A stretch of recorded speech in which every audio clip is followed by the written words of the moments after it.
Питам се и не мога да забравя какво казва Манолов, кмет на община Павликени. 56 тона на час. Цикъла е непрекъснат.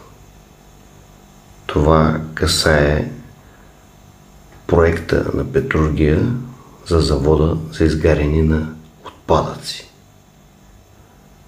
56 тона на час.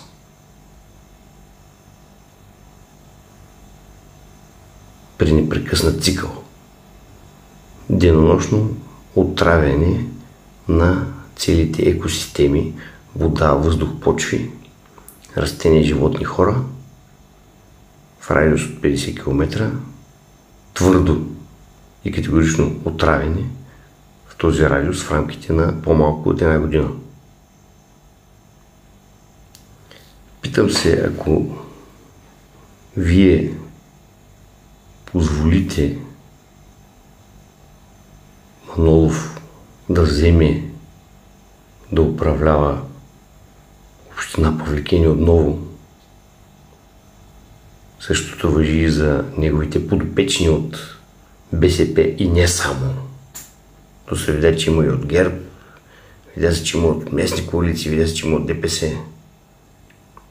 Негови приятели, които гласуват винаги чинно и точно с дигане на ръка за него и за всяко едно негово предложение.